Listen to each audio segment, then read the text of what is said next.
Live is just preparing. If you can just give one moment and Oh yeah. then you'll be No, okay to start. no worries. You just let me know when we're ready to roll.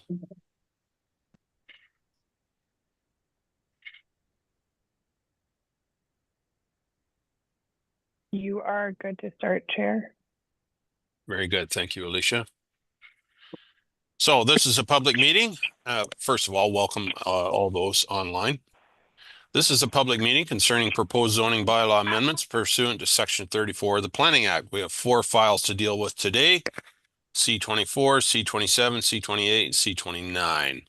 Any person or public body is entitled to attend this public meeting and make written or oral submissions in support of or in opposition to any of the proposed zoning bylaw amendments. Written comments should be submitted to the clerk, Lindsay Green. Please be aware that planning reports will be presented to council when the applicable bylaw is presented for consideration at a future council meeting. No person or public body shall be added as a party to the hearing of the appeal unless, before the bylaw was passed, the person or public body made oral submissions at a public meeting or written submissions to the council, or, in the opinion of the tribunal, there are reasonable grounds to add the person or public body as a party. Anyone wishing to file a notice of appeal is encouraged to seek legal advice on your appeal rights, given recent changes to the Planning Act because of Bill 185. So as I said, we have 4 files to deal with today. The first file is C25-24. Sahir Ahmad. Did I say that correctly? Or even close? Who knows? Okay. Number 1, the purpose of the rezoning is to allow a recreation community care center for individuals with disabilities, along with a proposed residence as a group home on the subject lands. The effect of rezoning would be to permit a group home as defined in the zoning bylaw on the subject lands within a residential dwelling in which persons with disabilities will be living with supervision consistent with their particular needs. The location of the subject lands are Concession 5, Part Lot 12, RP 17R186, Part 9, Geographic Township of Proton in the Township of Southgate. The civic address, there is none assigned at this time. May I please have confirmation from the clerk that proper notice was given in accordance with the Planning Act? Thank you, Chair Milne.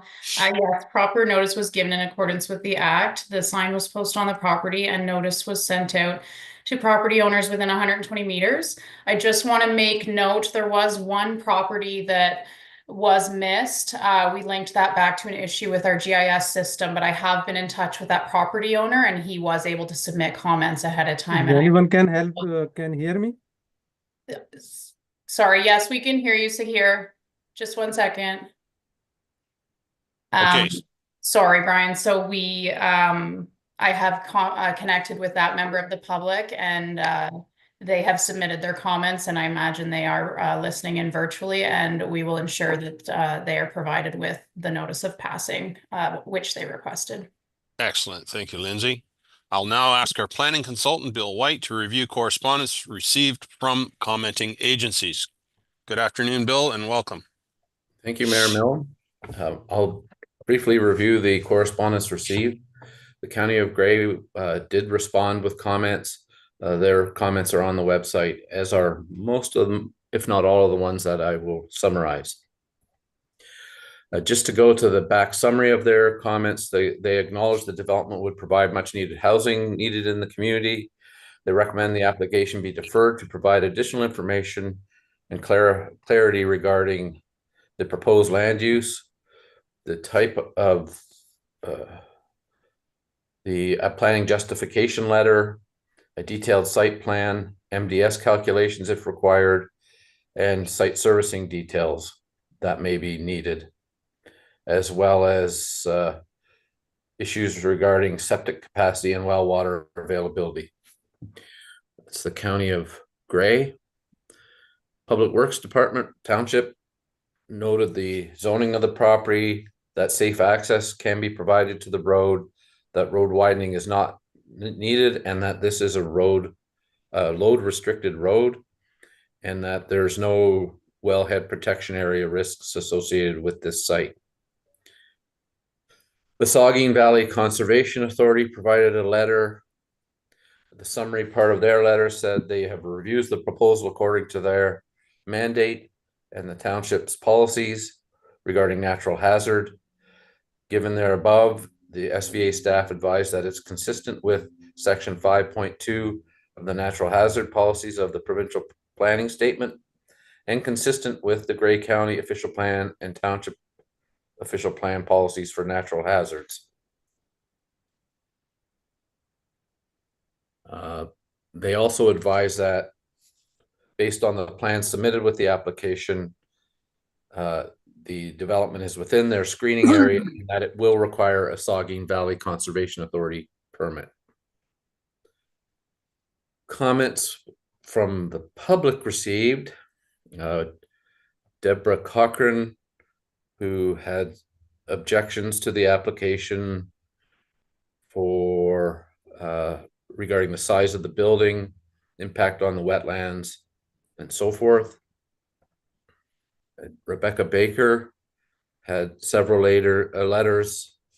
She's opposed to the application due to the size of the structure and its height, whether it fits into the neighborhood, and questions regarding property values and the people who may be living there.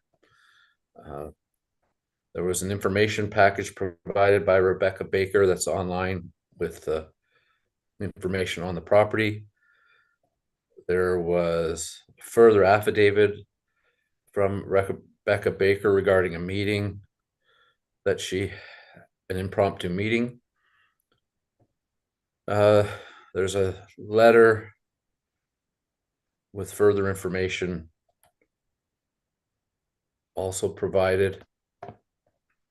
I don't mean to give these short shrift. They're just most of the people are on the line online for the meeting, and where you can read their comments in detail.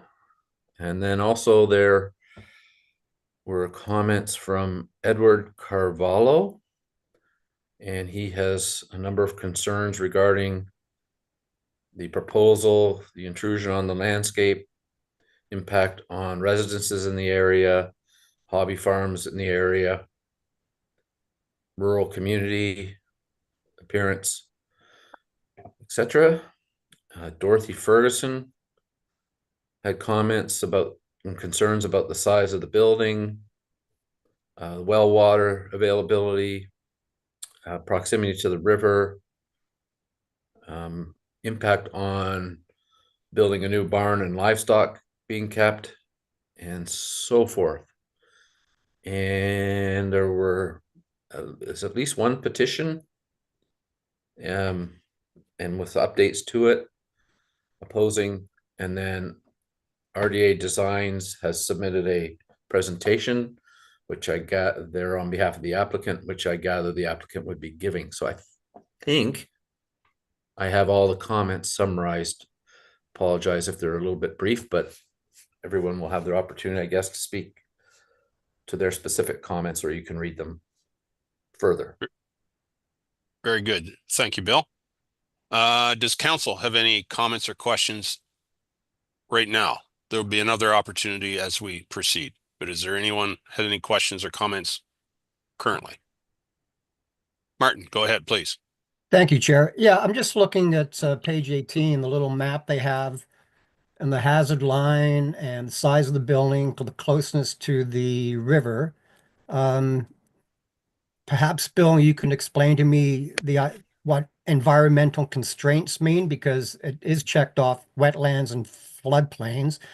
And then the OP designation is rural hazard lands, which I'm assuming is floodplain, and then wetlands. For this size of structure and so close to the hazard line, are they allowed to, like, where's the septic going to be? I didn't think there was any development on hazard lands, Right. and a sewer system, septic is.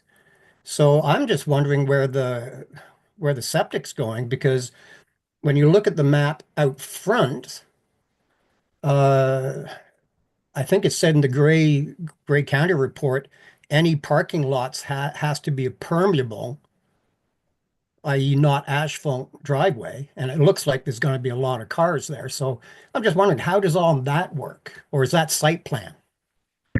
Bill, please. The applicant, I guess, will give additional information in their presentation. We did pre-consult several months ago about this proposed development. My impression of it is that they were made aware of the presence of the environmental restrictions on mostly the back of the lot, that the majority, if not all of their residential component of the development will be outside of those restricted areas.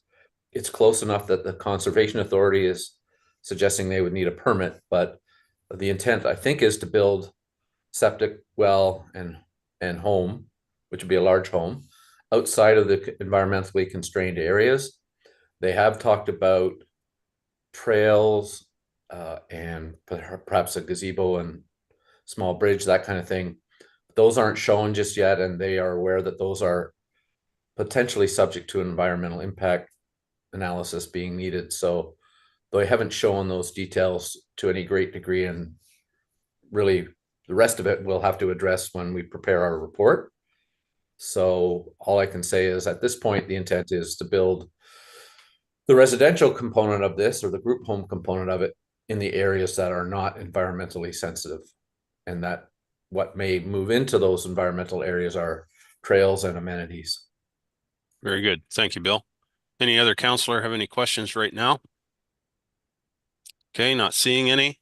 I will ask the applicant or agent, if they're present, please identify yourself by stating your name for the record, and would you like to make any representation on your application?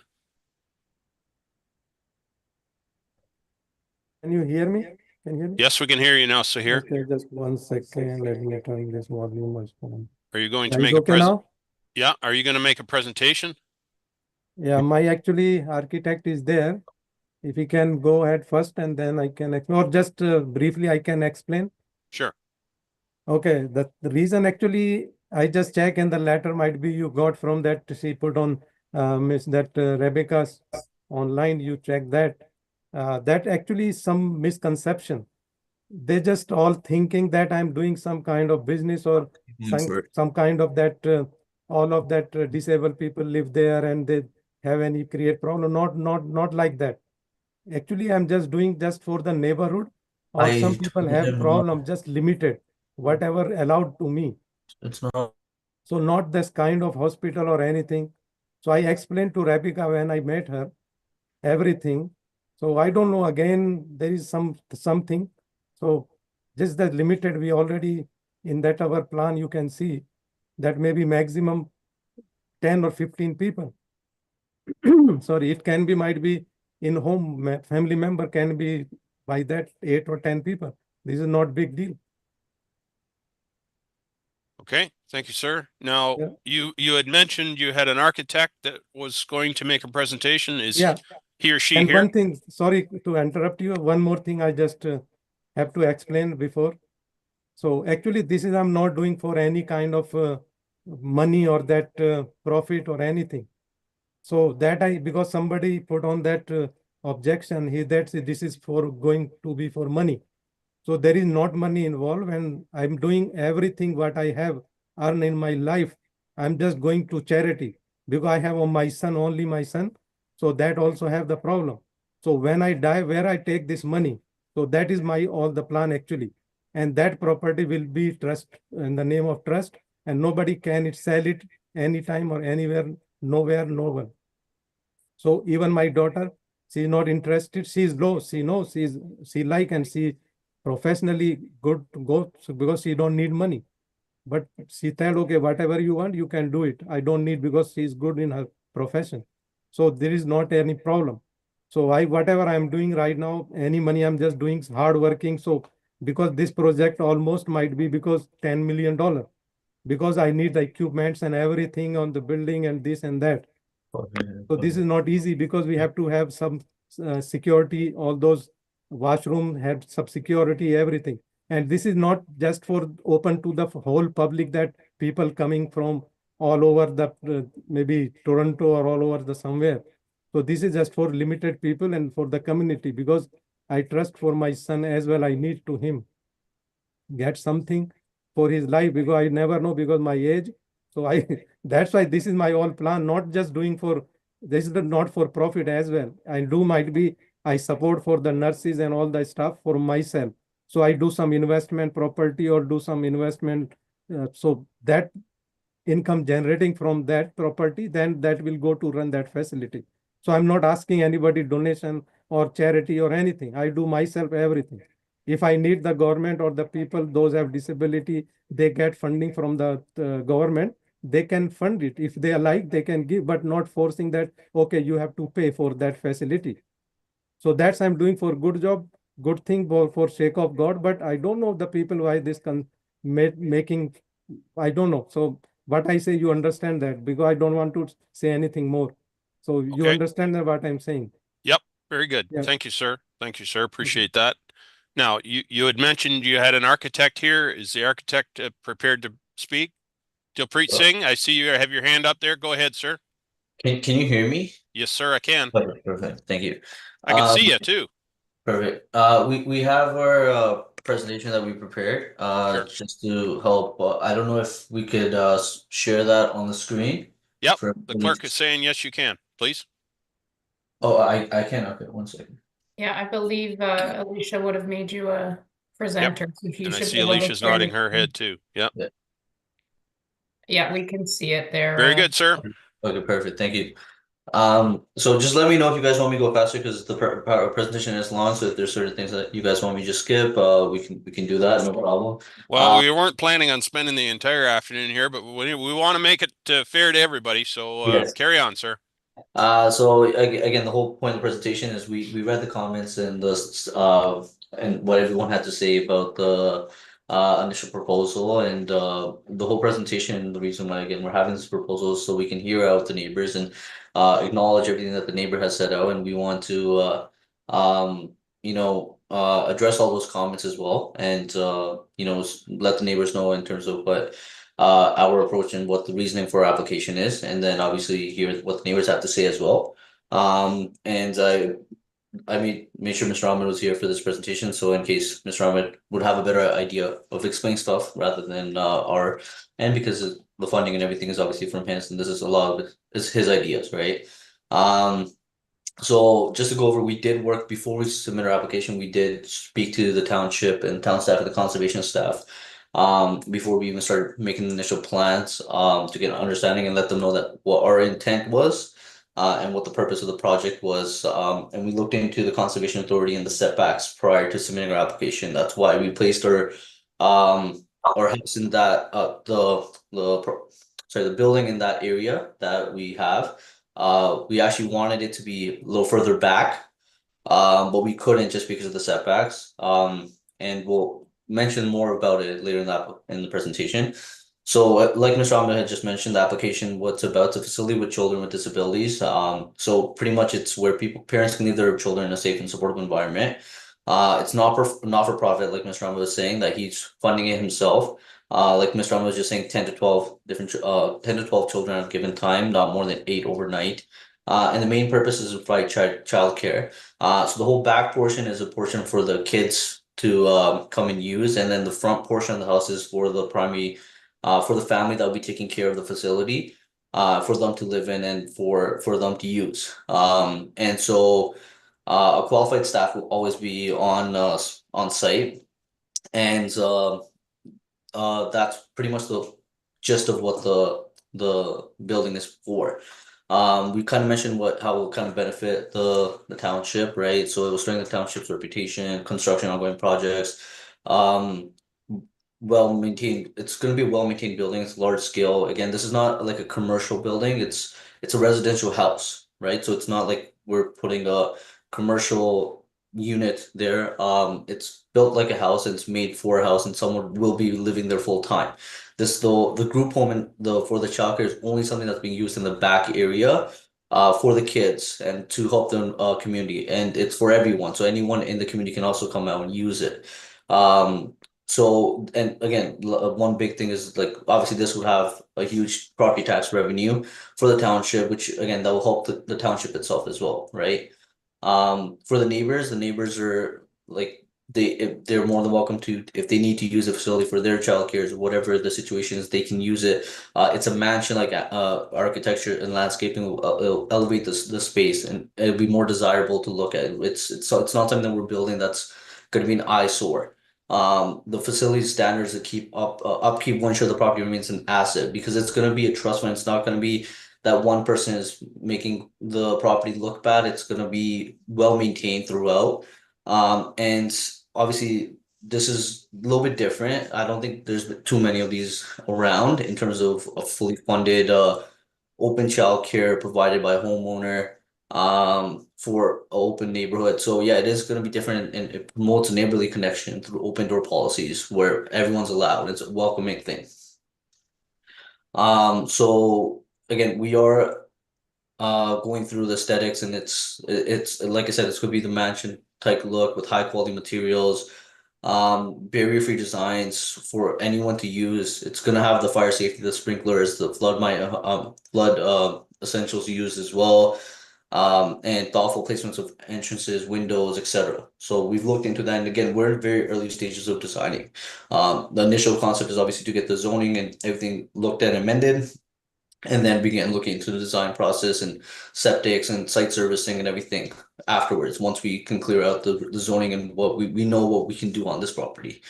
So we've looked into, like I said, we spoke to the Conservation Authority, and the Conservation Authority, I think, also have mentioned in the agenda that they have no objection to it. We did speak to them about the setbacks, and I think they mentioned that in the report as well. Zoning requirements right now, like I said, we're at the early stages, and that's why building heights are not determined, but we are planning to meet the building requirements for the zoning. And if anything is not met, we'd obviously would have to have a separate minor variance application. We understand that going into this. I know there's some property value concerns. So again, this is, we are looking to a high-end mansion look design with premium materials and landscaping. I don't believe like a mansion type of look would affect the properties in the area.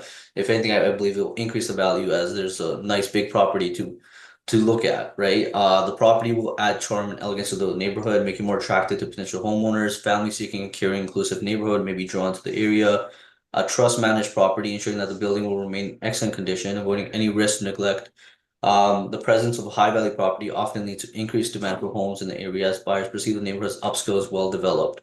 I mentioned before, property tax would help the township itself, and it will send a new benchmark. As one of the largest and most modern building in the area, this property could serve as a benchmark for homes valuations, potentially raising the comparative market in the neighborhood.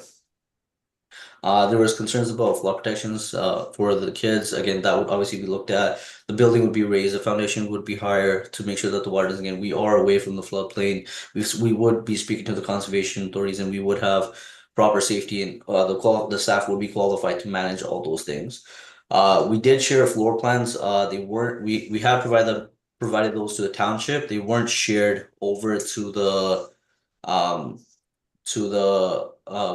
agenda. From what I saw, I didn't really see them, but I did put them on the PowerPoint. It's a little hard to see, but they are there.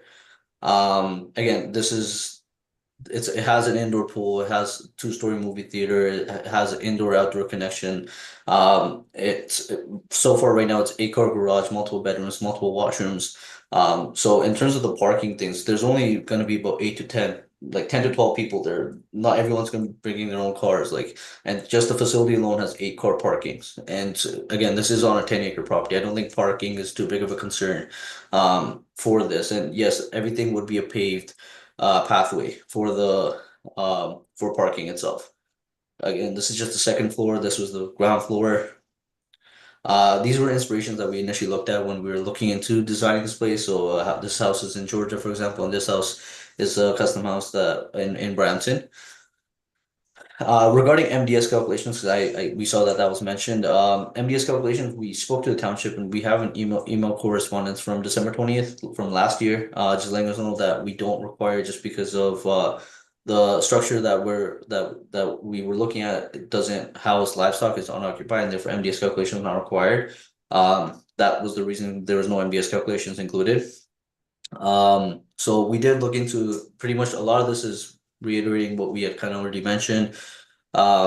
So the design of the residential facility is a secondary use as a group home for the children. The future plan is that the facility will be transferred to another family in the event of the passing away of the current owner, but remain under the trust to continue its mission of providing care, that the new family will live in the primary home. So whoever this gets passed on to would live in the house and take care of the group home and make sure that this mission of Mr. Robbins keeps on going. We believe the proposed development is consistent with the broader goals of the township's official plans and provides much needed service to the community, which I believe also the township had mentioned in their initial report and agenda as well. And it helps families with any family that with special needs get children, right? It pretty much helps if anyone with a special needs kid, they don't have to go to a township or a city far away to get help. It's somewhere that's closer for you guys and something that you guys can always use. It's available.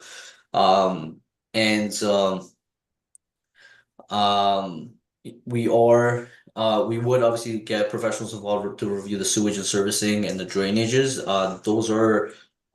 We are at a very early stage of this process and looking into this. But before we finalize, everything would be looked at in terms of servicing and sewage. In terms of the septic locations, and somebody had mentioned that in the meeting earlier, that would be at the front of the house. It doesn't necessarily have to be behind the house, the septic. And we are a very big setback away from the front property line. I think we're looking at around 82 meters, if I'm correct, which is quite far from the front property line. And the facility, in terms of traffic, noise, and property values, traffic, like I said earlier, there's not too many people that will be using this facility. It is a big size, but doesn't mean there's a lot of people using the facility. The facility, if you look at the floor plans as well, is mainly a big house. The back portion is for the kids, and it's not used for like a lot of kids are going to be coming in. The limit is 10 to 12 and only 8 kids overnight, plus the family itself, and so it's just one family at using the house, right? And the facility itself is designed with ample parking on site, like multiple car garages and paved driveways, so there's not going to be too much like that. In terms of the noise, landscaping buffers would also be used, and we'll be planning the site carefully. Again, this is 10 acres of property, so it is not that, it's a subdivision where, you'll be hearing everyone very closely. And in terms of the property, like we had mentioned, the property values, it's not going to be something that's going to be not taken care of. It's going to be well-maintained facility, so it's something that, will be nice throughout the years, and we'll test the time. So again, we are committed to working with the municipality and local residents. We want to hear what the residents have to say and ensure that development is successful and beneficial for all parties involved. We are confident that the concerns raised can be effectively addressed through the design and ongoing communication with the community. Should further information, we'll be happy to hear what everyone has to say. And we'll try our best to answer all the questions, and Mr. Ahmed is here to help us with that.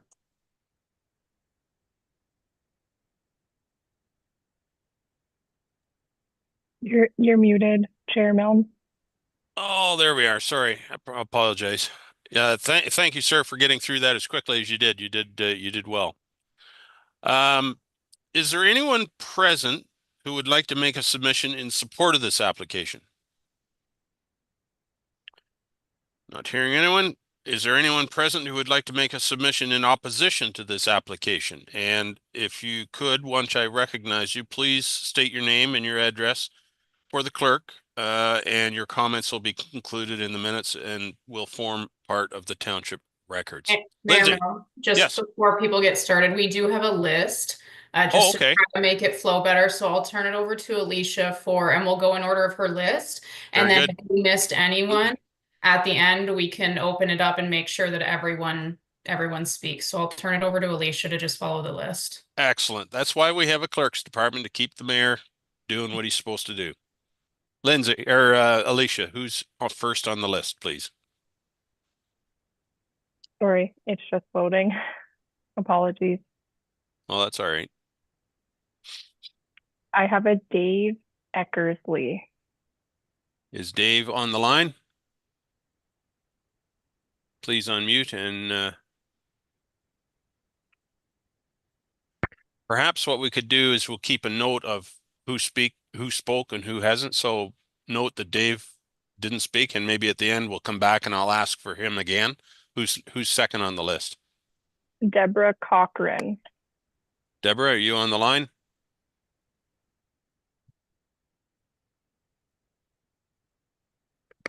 See Deborah on the line.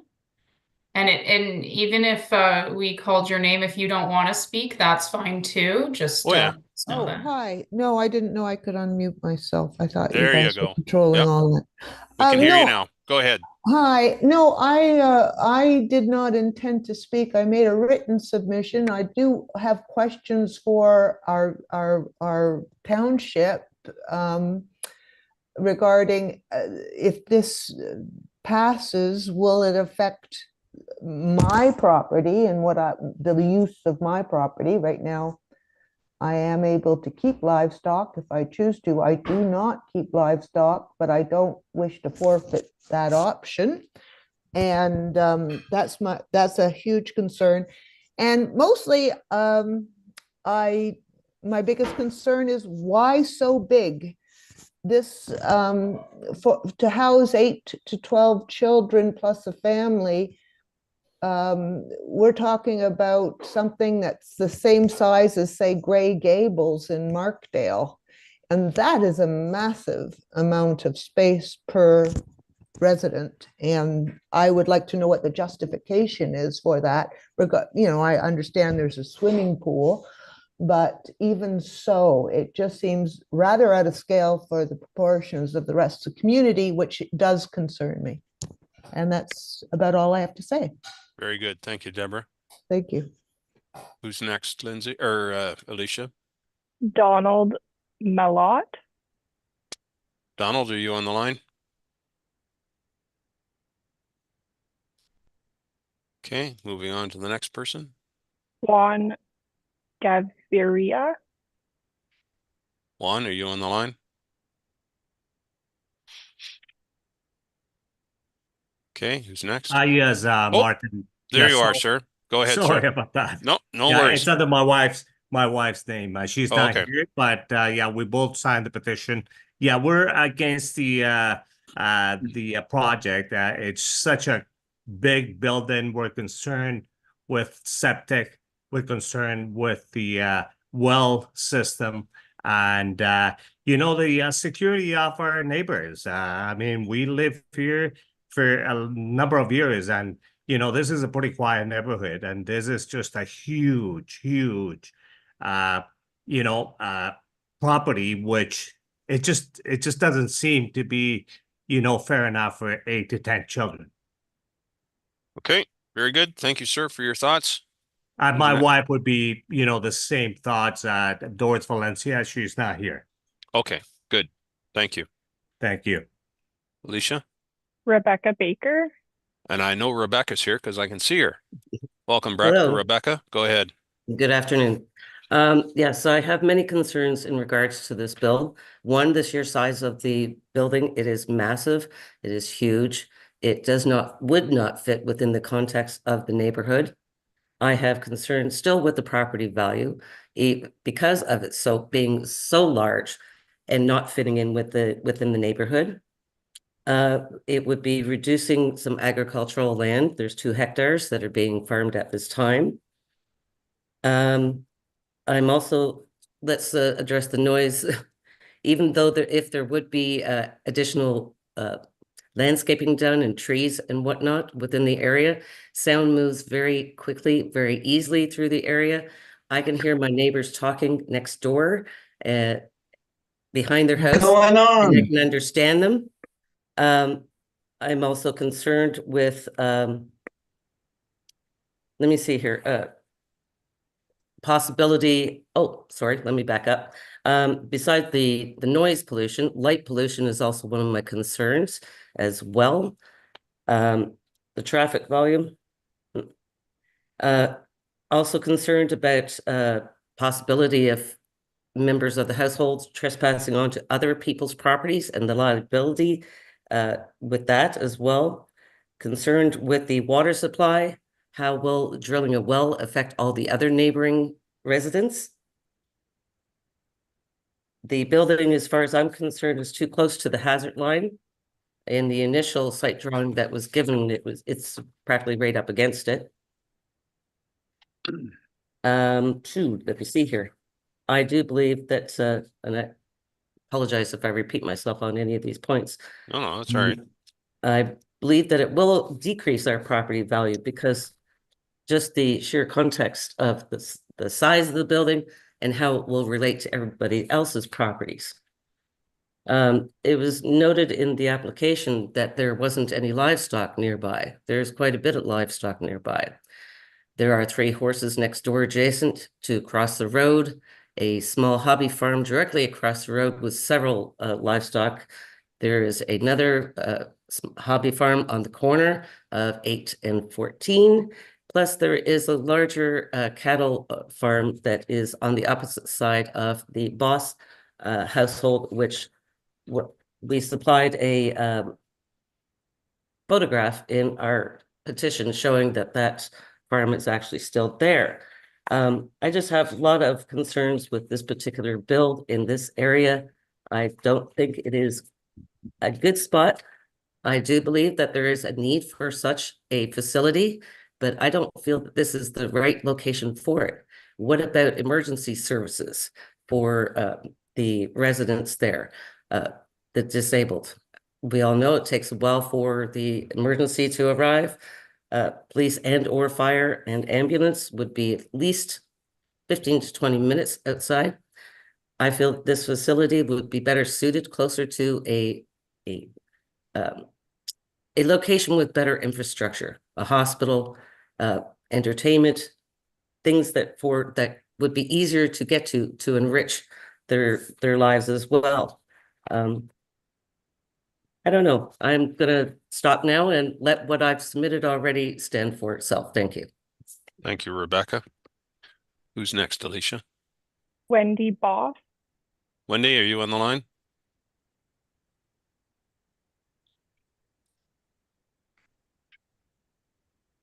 I am here. Oh, there you are. Okay, go ahead, please.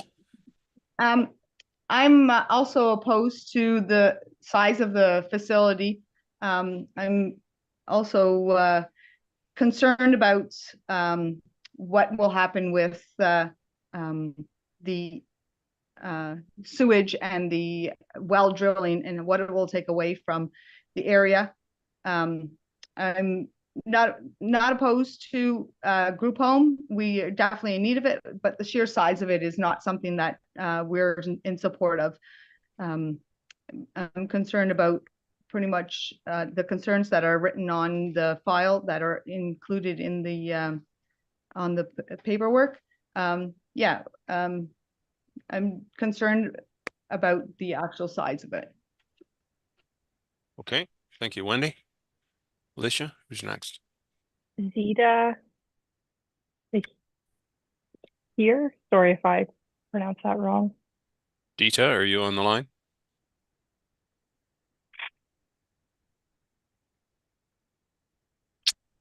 Not hearing anyone. Who's next? And Andrew Conan. Andrew, are you on the line?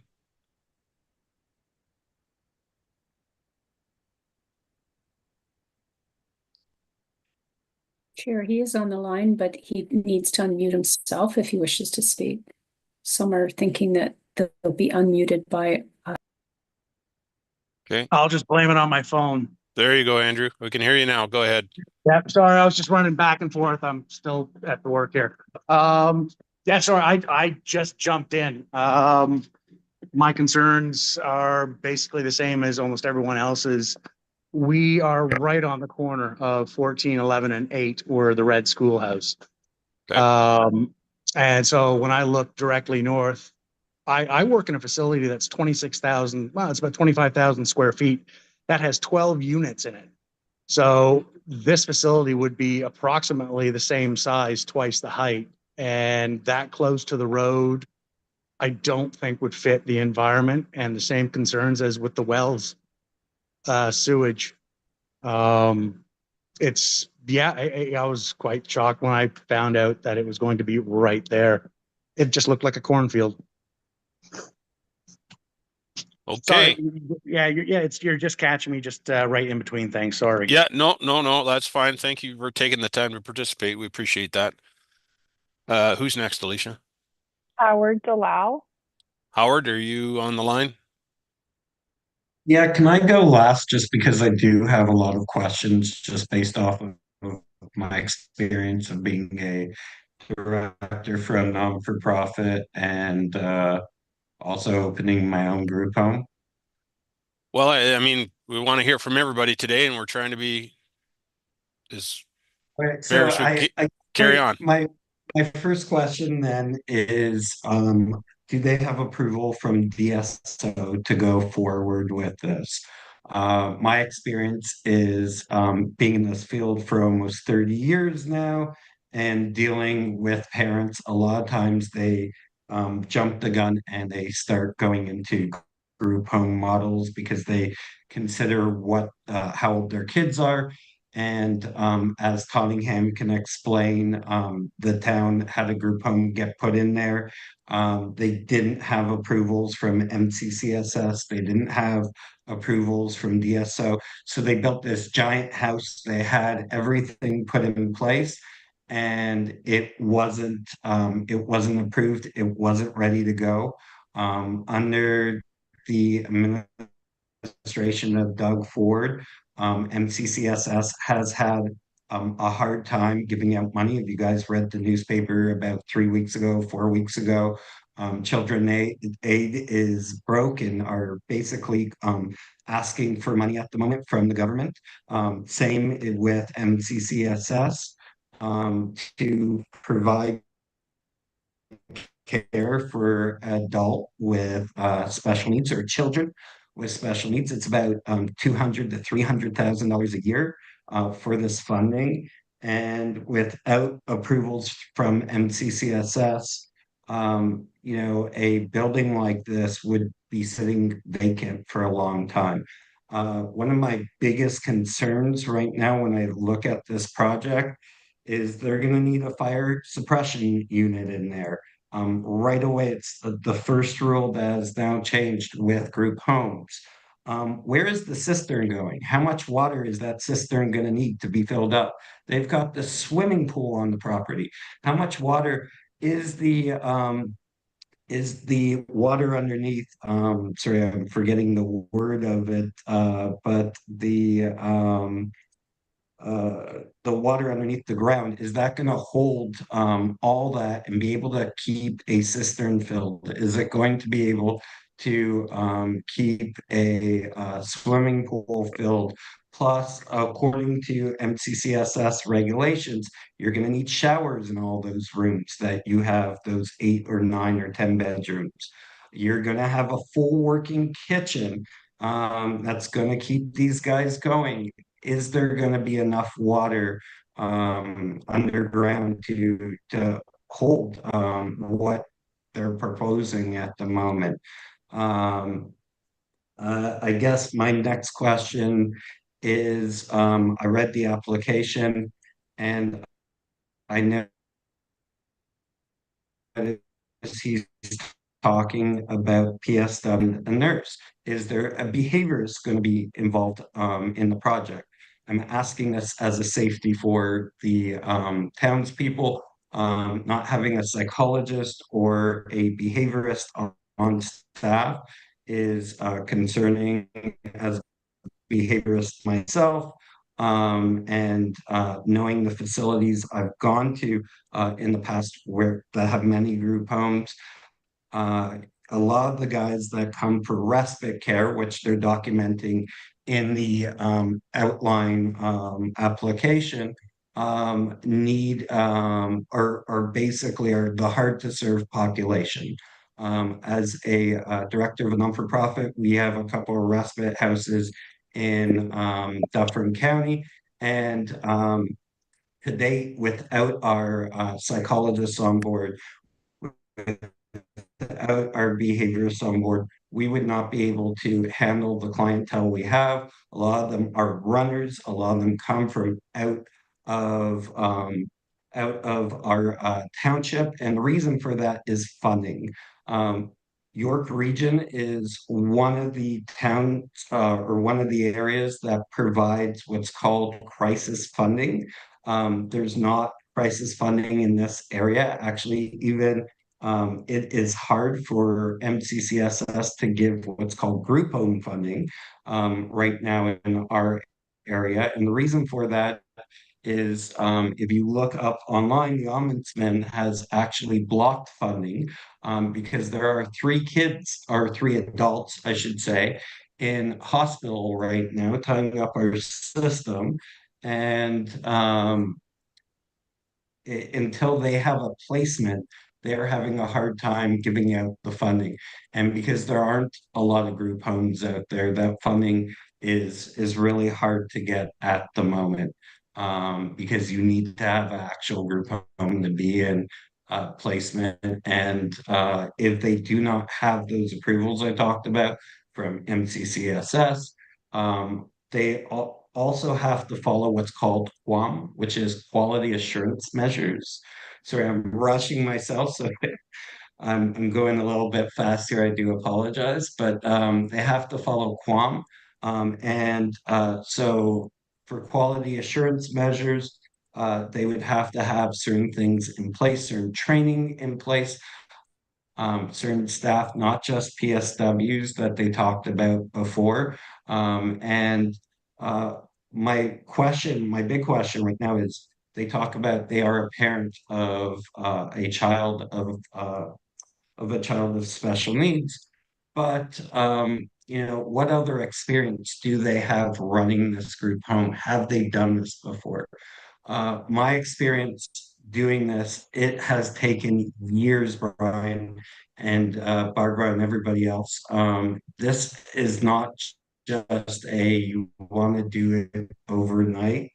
This is like you have to be in this. You have to know everything there is to know about running a group home.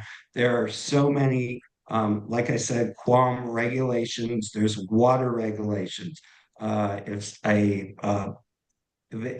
clientele takes a shower, you have to document how hot the water was, how long they were in the water for. It's not just, I want to open up a group home. There's so many things. Insurance, if they don't have insurance already, this becomes a problem. Insurance is so expensive. Howard, if I could just jump in there for a second, could you, you have a lot of knowledge on this stuff, clearly, but try to restrict your comments to the application itself rather than, and we could talk about healthcare here for days. I know it, but I guess what I'm trying to say, Brian, is without insurance, because insurance is really high. So without insurance, this building's going to sit vacant. Without getting QAM regulations, this building's going to sit vacant. Without getting DSO approval, like right now, DSO is talking, and that's Developmental Services of Ontario. They're talking about doing smaller buildings. They don't want this big building. Like they are not looking at big buildings anymore. They are looking at tiny homes. I will send an email out to you from DSO talking about tiny homes right now and making it smaller. My question for the applicant too is he talks about children and he talks about respite and group home. There is a difference. So I want to know how many beds are for a group home and how many beds are for a respite.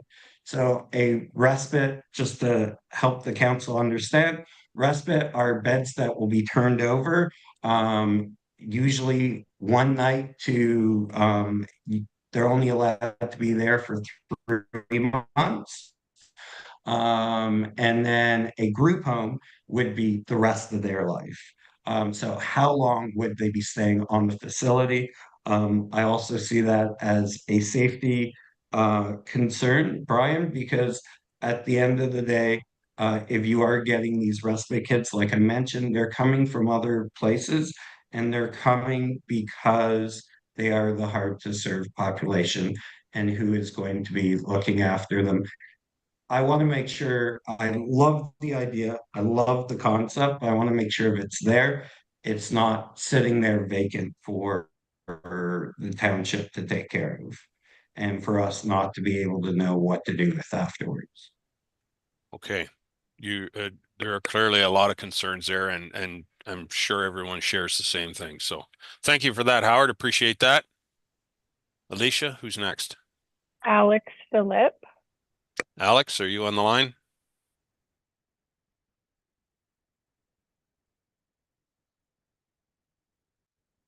Not hearing anything. Who's next? Yeah, Alex. I managed to unmute myself. There you go. Go ahead. We can hear you now. Go ahead, sir. Okay, here I am. Well, like everyone else, I have to voice my concern and, well, clearly put my position towards this project. We, both me and my wife, we think it's totally inappropriate for a building of this size to be erected in this area.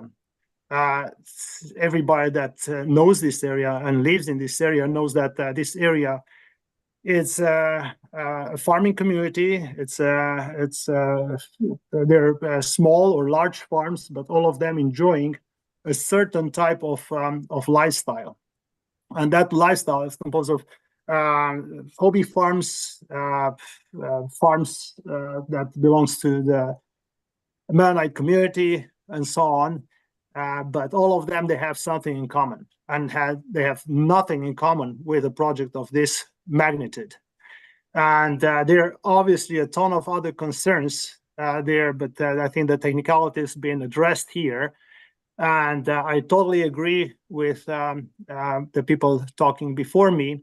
There are certainly concerns regarding the land use, regarding the water usage. I mean, we're talking about huge consumptions of water that they need to be supplied from probably multiple wells, and all that water needs to be disposed somehow.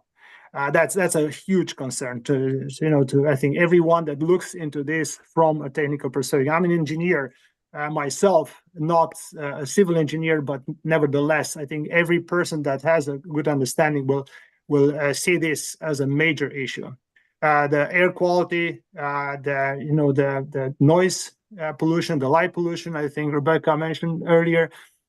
The traffic that's gonna increase, along with so many other things that I think been mentioned before. I don't want much time of the people of the council nor the participants, but I think I made it clear that we are totally opposing the project. Okay, thank you very much, sir. Appreciate your time and your participation. Alicia, anyone else? That's the last name I have on the Okay. list if we wanted to go back to those who didn't. Well, I'll just ask if there's anyone else that hasn't spoken, would like to make any comments. Please unmute yourself and Hi, my name is Susie Santos. Go ahead, I please. joined the meeting a little bit late. Yep, but go ahead. My husband and I also oppose the building of the structure. I agree with a lot of the points that were made. One of my concerns too is, like the gentleman said, what if they don't get all the approvals for this group home? Are they going to turn it into a different business? Like, if this was to pass, would we have some guarantee that this is going to continue to be a group home and not some other major business or something else that's going to go in that property? So is there a guarantee of, like, a 20-year, 25-year guarantee that this will remain the same type of structure that it was intended for? And one of my concerns is also it's too much of a big structure for this area, and those concerns were already raised. So yes, I'm also opposed to it. Okay, thank you very much for your comments. Is there anyone else who has not spoken so far and would like to?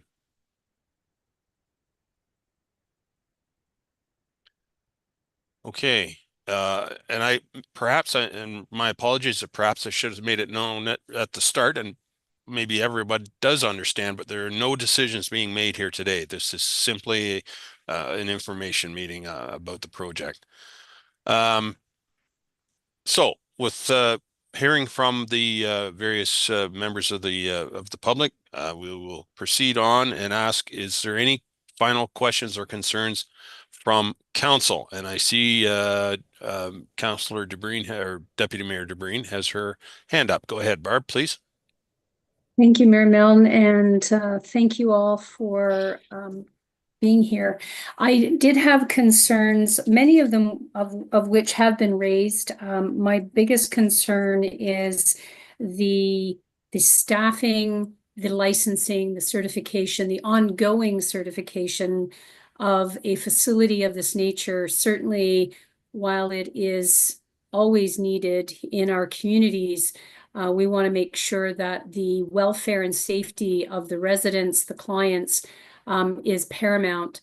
So one of the concerns that was mentioned was if it doesn't get the approvals once it's already built, and then what does it become, and what controls would we have over that? So I will leave the comments that have already come in. I echo many of them, and we'll see what shakes out of the tree. Thank you, Mayor Milne. Thank you, Barb. Joan, I see your hands up. Go ahead.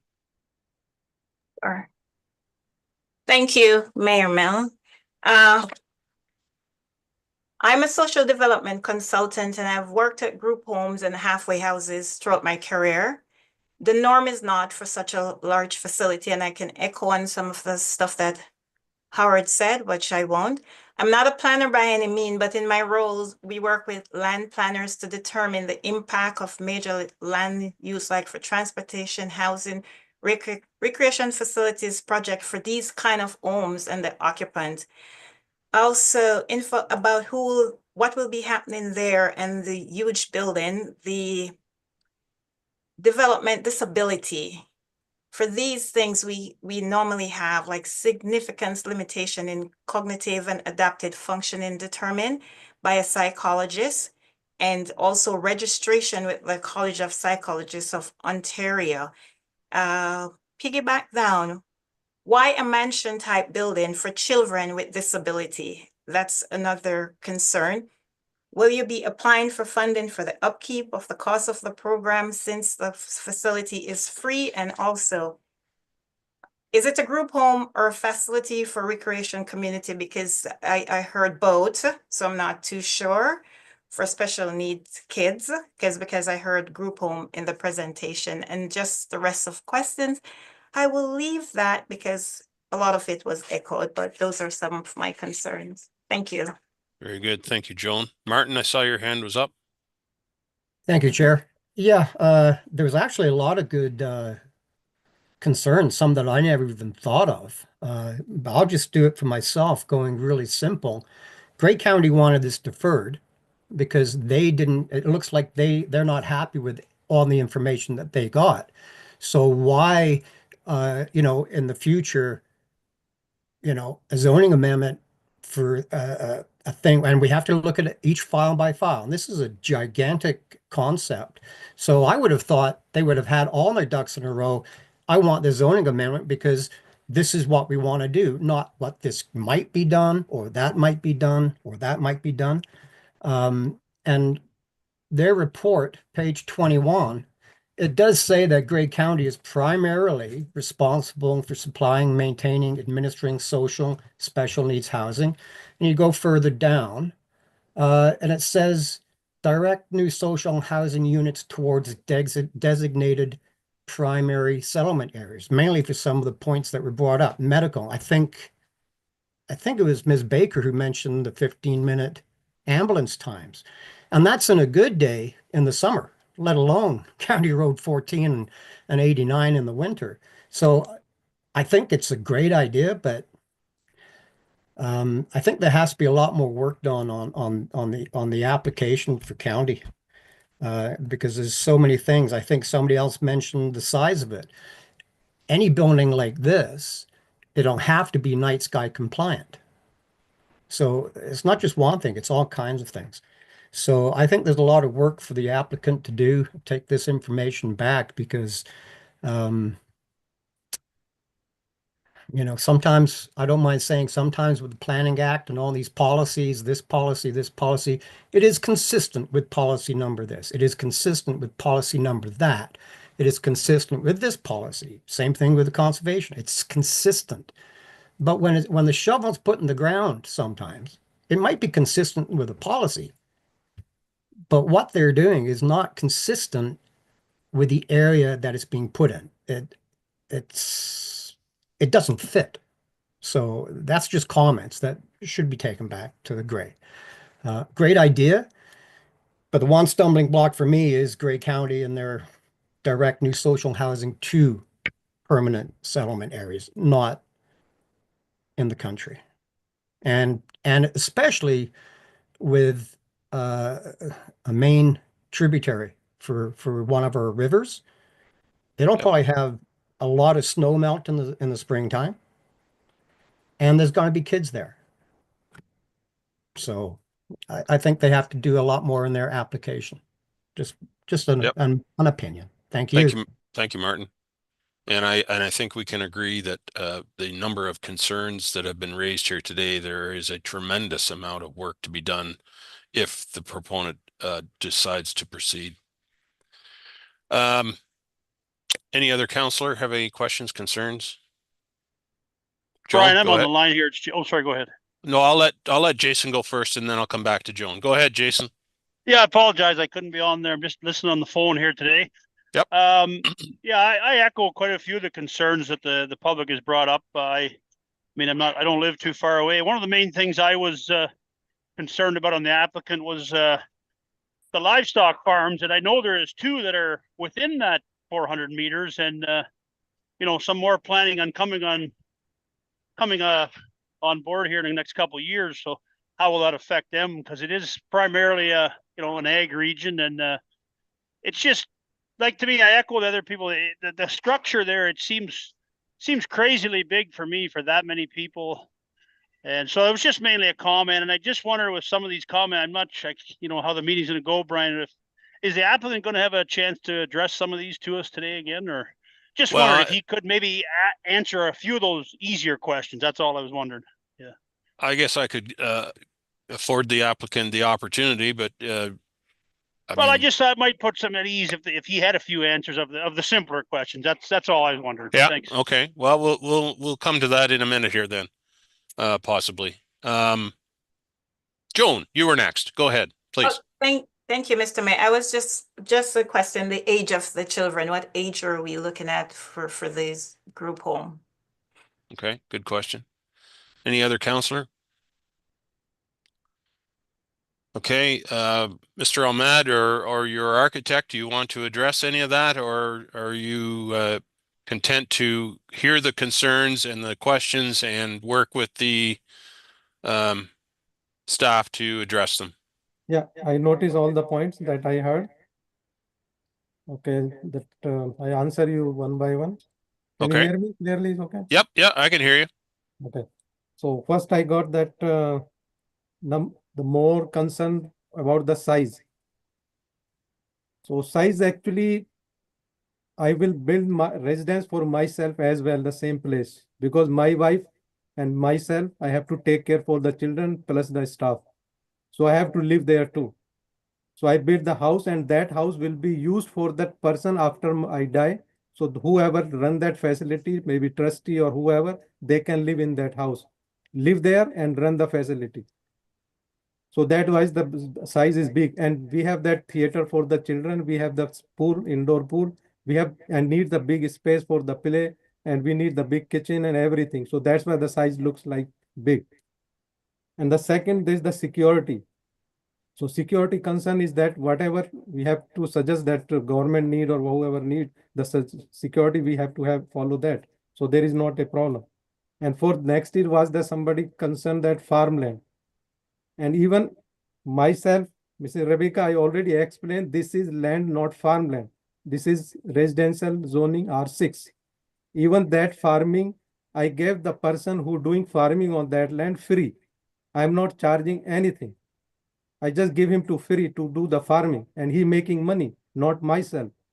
If I'm greedy, make money, then I give him, I charge, okay, you have to pay me $200 per acre. So that is the thing. And other thing that light pollution, traffic. So there is the light whatever light required inside, not outside. Everybody have the light inside the house. So there should not be any problem for the light. If they concern for the light, okay, I don't put that lots of lights outside. That's it. Or I turn it off, or maybe 10 o'clock or 12 o'clock, whatever they need. So there is not a problem as well. And the traffic, not traffic means that people coming and going. That I just explained in the beginning. I just maybe in the detail I have to do that. So let's say that anybody have that children or any child that have disability, they need to go somewhere, any urgency. Because I feel this pain myself. I'm sorry to say that, because these guys talking like that, they don't have this kind of problem. This is the main concern. That's why I'm get mad. Because whenever I need to time myself or my wife, I go somewhere, I cannot go anywhere. I have to stay home because we need to take care for my son first. And after all over the world, I don't need anybody. So that I feel that pain. That's why I think, okay, if parents need the time, they have to go maybe wedding or maybe other party or maybe back home, any emergencies. So they can leave child with us and we take care for them. Might be for overnight, might be for 2 days, or might be for just for the day. 8 hours, 12 hours, something. Might be they have owned their doctor's appointment, any kind of appointment, but they cannot take their child. They need something. Because I know that, you know that if sometime I go for that lawyer to sign some document, I cannot go together with my wife. Lawyer always ask me, okay, come with your wife. So I told them, okay, no, we cannot come. My son is sitting in the car and my wife have to take care. I cannot leave him alone. Nobody at home. So they said, okay, you come first, sign first, and you go and then send your wife. So always do like that. And my wife and me always, and my lawyer know very well. So they never, even sometime my lawyer come downstairs from the office to my car and get signed because they understand. They know my pain. So that's why I just giving this for the, because I don't know why it's confusing here. I'm again explaining because I need to maybe 4 or 5, whatever they allow. It depend on them. I'd say God that I don't think there's anybody have this problem. But you think that if somebody in neighborhood have this kind of child or anybody, so they need, that time they feel pain because nobody around there. So that thing, my idea was that, okay, they can leave child with us. We take care. When they come back, they take, so that's it. Or not that maybe have 10, 15 children together same time. No, let's say once a week we have to give them, okay, you have time for, you have to go somewhere, you need 1 day or 2 days. Okay, you can bring your child, leave it here. That's okay, no problem. They can come back and take them. Then maybe we give chance to other child. So this kind of facility I need. The size concern, I told you that you need the big, because everything because I know that even if you think that I have many places here around that GTA, they don't have this kind of facility. Very hard for even my son have the problem for disability, kind of that epilepsy or seizure disorder. So they don't accept him. Always say, no, we cannot take him because he have this problem. We don't have that person to take care for him. So I feel that pain. So I know that how to take care for that kind of person. So that is limited. I'm just explaining you. Second thing, my wife professionally, she's an accountant. I'm an accountant too. But now I'm doing the builder as a housing. So I doing this, all those professions changing because I need money to run that, to build that facility. So I'm doing hard work, 24 hours. And my wife changed the profession. She is now personal support worker. She did course, she left the accounting profession because where we go, where take the money, where take the profession when we die. But do with the profession. If I could just jump in, pardon? If I could just jump in there, sir, I thank you very much for, I mean, I can understand your passion here. I really can, but there's, in my mind, there's two issues here. There's the healthcare issue, and that's not what we're here. And I understand, or at least I can pretend to understand it, but that's not what we're here today to talk about. We're here to talk about planning issues. And I know it's difficult, but that's what this committee needs to deal with, is the planning issues. So we've heard a lot of concerns here today, and a lot of questions. And what I'd like to do is perhaps ask staff if they'd like to try to address any of the issues at this point. Ken, I Yes. see your video's on. Bill, whoever would like to take a run at it, please. Thank you, Your Worship. Maybe I'll start off. My first point was precisely what you were saying, is that the council is making a decision on a land use planning matter, and issues from other levels of government in terms of licensing and things like that are the responsibility of the applicant to address. I would offer, however, in considering this application, and Alicia, if you could make sure that I could share my screen. I'm not sure. There we go. You should be able to now. Okay, thank you. Oh, I haven't done it on Zoom in a while. So this looks completely different. I actually can't figure out how to do this, but what I will do is what I would offer, Your Worship, is, and this is reading directly from the zoning bylaw, that a group home means a single housekeeping unit in a residential dwelling in which 3 to 10 persons, excluding supervisory staff or receiving family, live as a family under responsible supervision consistent with the particular needs of the residents. This last point is particularly important. The home is licensed and approved under provincial statutes. So to consider the rezoning, you as a council in adopting your zoning bylaw have already placed that expectation that it must be licensed.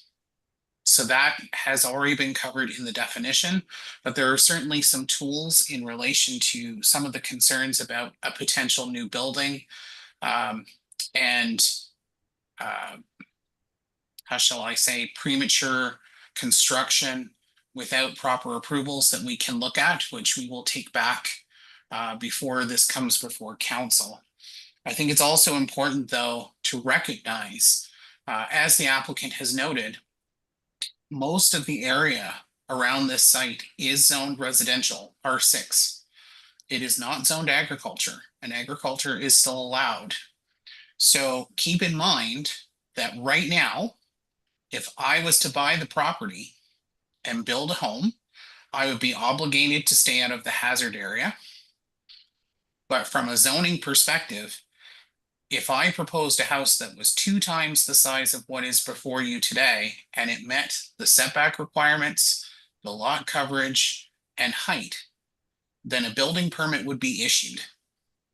And we don't control the number of bedrooms. We absolutely do not control, beyond the potential residents of the group home, the number of people that live in a house. That was a decision made by the Supreme Court many years ago in striking down the definition of planning, because planning used to define family, and that was struck.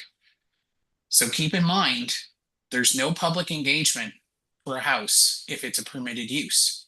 So there could be a house built here with an equal number of people proposed, and there would be no discussion with the neighbors.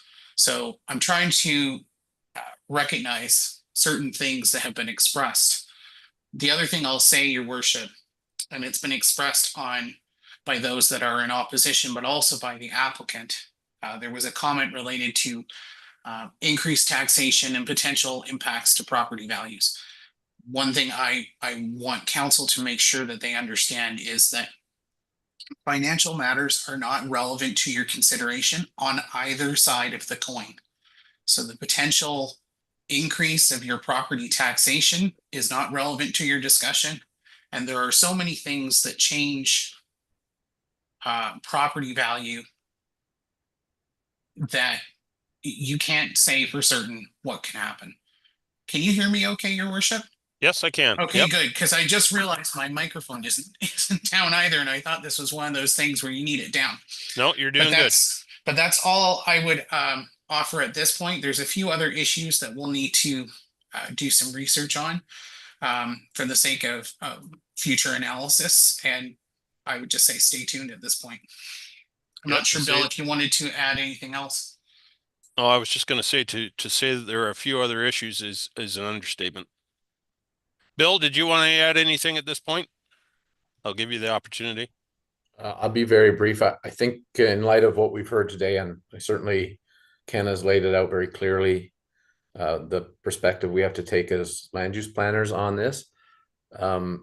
We will work with the applicant to get some answers for concerns like well and site layout and so forth, including the county. I think those can be fairly easily achieved, and make sure that that is all available for people as part of our report. And we can't say what our report is going to recommend at this point in time, but it's going to keep in mind the things that Ken said, and also what has come forward here, and whatever additional information we can get from the applicant.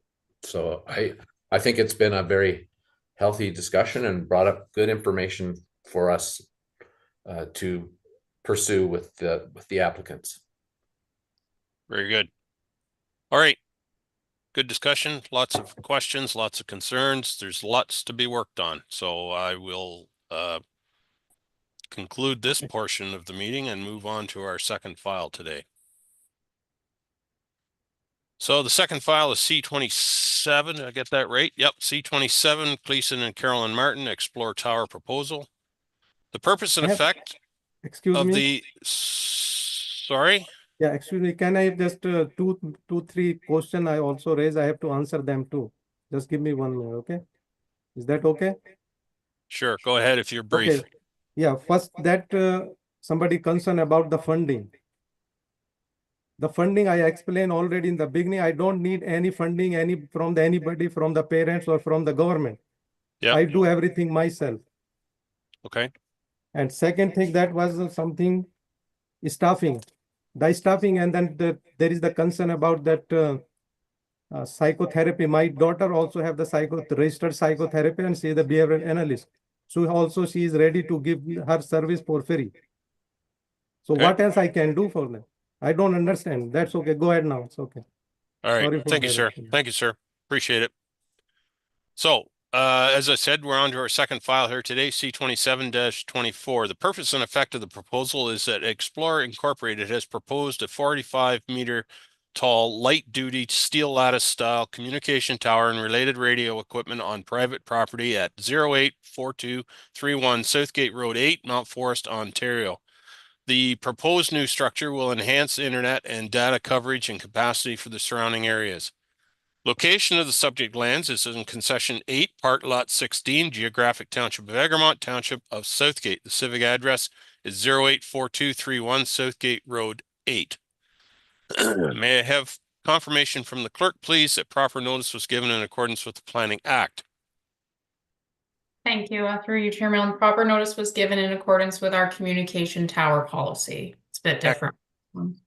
Very good. Thank you. I'll now ask that our junior planner, Victoria Mance, to review correspondence received from commenting agencies and the public. Please, Victoria, welcome. Thank you, Mayor Milne. I'll start off. So we had comments received from Grey County on this file. They state that telecommunication towers are exempt from municipal zoning bylaws and Section 41 of the Planning Act. Staff stated that they prefer a minimum 250-meter setback from all residential zones and dwellings wherever possible, unless necessary to provide adequate service to such areas. The proposed tower has a setback of approximately 150 meters. So county staff recommend that the proposed tower be relocated to the 250 meters that is preferred from the nearest dwelling not owned by the owner if possible. Furthermore, Public Works is not in support of the proposed tower due to the close proximity of the tower to Southgate Road 8 right-of-way, as it does not meet the recommended setbacks in the township's communication tower and antenna project's planning approval, policy, and guidance document. And comments were received from the Saugeen Valley Conservation Authority. They clarified that the proposed tower is not within the approximate screening area, and further review or permit is not required. And public comment was received from a neighbor who raised some concerns regarding the proximity of the proposed tower to the roadway and the applicant's dwelling, and no further comments received at this time. Very good. Thank you, Victoria. So that was a long way of saying that we really have no authority over where they put the tower. Correct. There is Correct. preferred or recommended setbacks, but Right. Okay, then. Any questions or concerns from or discussion from council at this time? There will be, of course, another opportunity later. Any questions right now? Barb, go ahead. Thank you, Mayor Milne, and through you, with regard to the recommended setback and the concern from our Public Works Department on proximity to the roadway, if SVCA is claiming that it in its current location isn't within the screening area, if it were set back further, would they be reconsulted to, because I'm not sure of the mapping on that particular property. yeah, it would be through you. It would be dependent on where it would be relocated, but I know that the applicant, Sarah Duncan, she did ask for an exemption due to the active agriculture on the land. So this was the spot that was chosen. That was the best fit, but I believe they would have to reconsult, with SVCA if it was relocated within their approximate screening area. Thank you, Victoria. Any other questions from council right now? Not seeing any. I will now ask the applicant or agent, if they're present, please identify yourself, and would you like to make a representation? I can see Sarah Duncan has her camera on, so welcome, Sarah. I presume you're wanting to speak. Yes, thank you, Mayor Milne. I do have a short presentation, and what I did was basically I've lumped all three applications together. So I will run through this quick presentation, giving you the high-level overview specific to this site. And then obviously when we get to the next properties, I won't go through, I can show you the map, but to save you hearing the same thing 3 times, I'll go quickly here. So fair enough. Fair enough. Okay, I will share my screen here.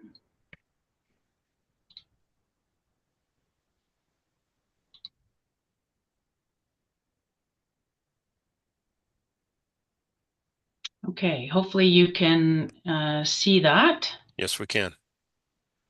All right. Lindsay, did you have a question? No? Okay, go ahead. Sorry, Sarah.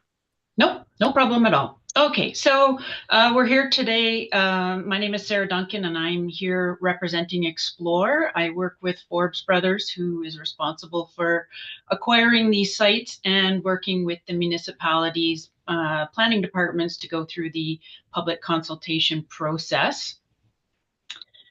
For those of you that aren't aware, Explore is a rural broadband provider serving many customers throughout Canada. Basically, their network is made up of 3 different types of infrastructure. We have the wireless footprint, which is what we're here today speaking about, fiber, and as well, they do have some satellite systems. So just to give you a bit of background as to who they are and what they're building within Canada. As you, Mayor Milne, sort of alluded to at the beginning of this, telecommunications is federally regulated. We do work with municipalities such as Southgate to follow the protocols that have been put in place. For those that don't have protocols, we do follow a standard process outlined by Innovation, Science and Economic Development, which is the old Industry Canada. But in this case, we are working with Southgate's policy that is in effect. This is a drawing, or sorry, which might have skipped over. No, sorry. This is a drawing of the typical tower that Explore installs. They're 45 meters in height, have a very small footprint with no guide wire. So it's determined it's called a self-supporting tower. And it has a small equipment shelter or cabinet at the base for the equipment with no lights, it makes no noise. And once the tower is installed, it's usually only checked once to twice a year, depending if there's any mechanical issues. So there's 3 tower applications on the agenda for today. The first one we're speaking about is down here called Landerkin, and then the others you'll hear about are Boothville and Orchardville. So this is the tower specifically for this public meeting. And as it was mentioned, the location that's been chosen is close to the road. However, it's our landowner has septic fields as well as potential future development to his buildings to the north that he would like us to avoid. You know, should we push it further back, it would be closer to their residence and result in further tree clearing. So this was the location that they recommended. In fairness, regarding setbacks, in many municipalities, there are not setbacks to roads or property lines or residences in order to allow for flexibility with the landowner that will be having the tower on their parcel. So that's the location of this one. I'll skip the next slides because they'll come up for the next one. But basically, where we are today with this application and the others is Explore is looking to improve the service within the township. The locations are limited based on the engineering design and the network that's already in place. So locations are currently on agricultural property, and the placement of the towers is trying to maintain that agricultural footprint and remove as little as possible. We've had no co-location opportunities for other towers in the area. Again, some of the concerns, I say no concerns, but again, we will address the setback on this one and see if there is anything we can do. But this is where our landowner would prefer the tower be located. And notification's been completed and consultation will close on December 7th. So residents have more time to submit concerns.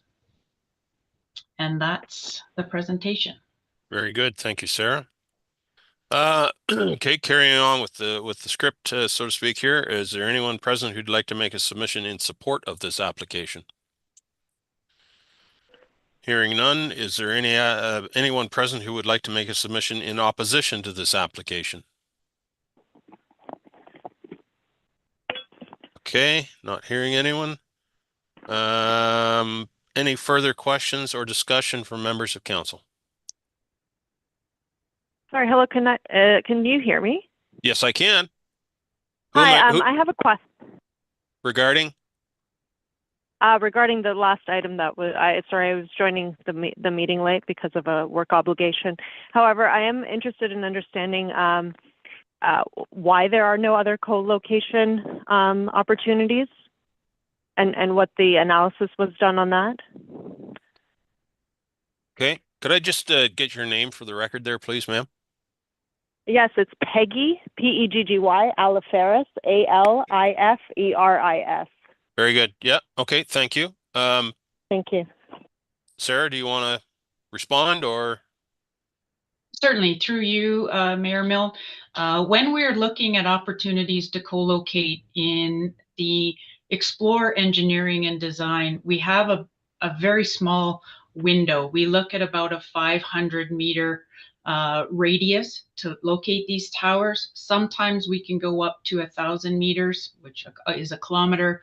However, again, it depends on topography and whatnot. And when we looked at that area, there are no existing towers in the area or sufficiently tall structures to co-locate on.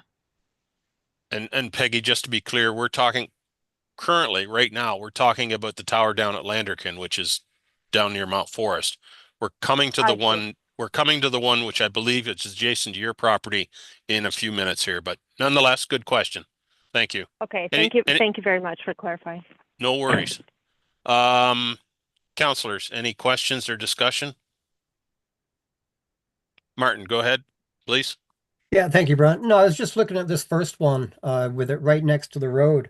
I'm looking at the map. It has 4 barns, and then there's a piece of farmland that is not farmed. It's treed, and it looks.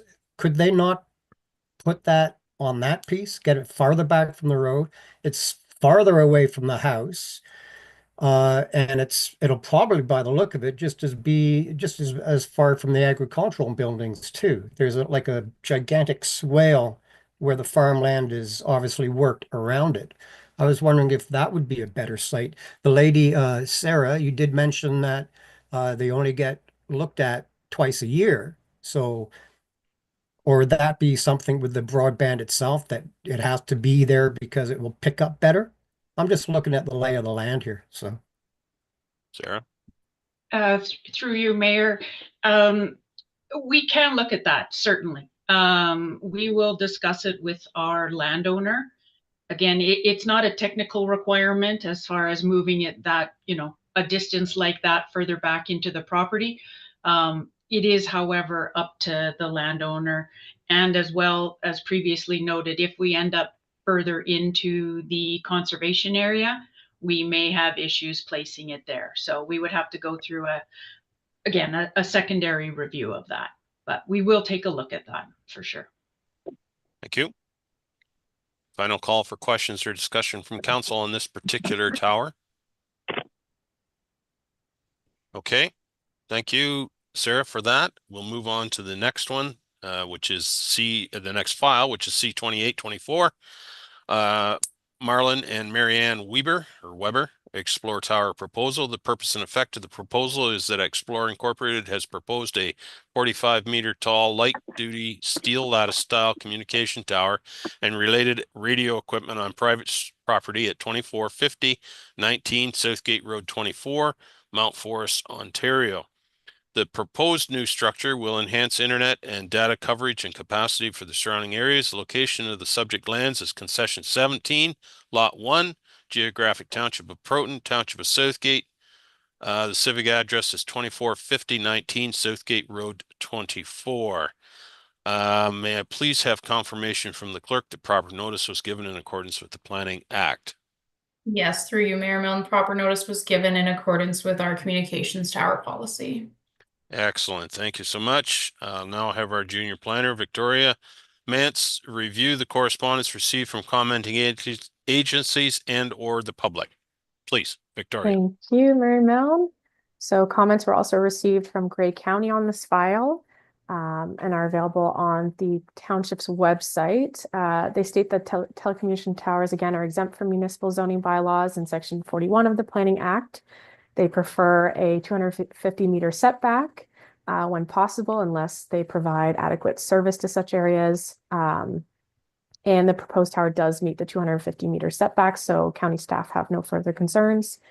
Public Works did indicate that the 911 civic address sign is missing on the site, so the site requires such, but have no further concerns.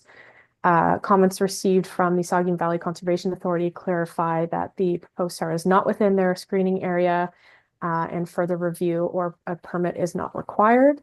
As well, this afternoon, staff received a public comment through email stating that they were opposed to the application, but no further details were provided and no further comments at this time. Very good. Thank you, Victoria. Questions or discussion from council at this time? Not seeing any for now. I'll now ask if the applicant or agent, of course she is present, please identify yourself, stating your name. Would you like to make representation? Sarah, please. Through you, Mayor, would you like me to show you that again or bring up a map? Well, maybe perhaps show the aerial and the mapping of this particular tower, and then we can kind of orient ourselves, please. Certainly. Oops. Okay. This is the one that you're colloquially calling the Boothville Tower? Yes. Okay.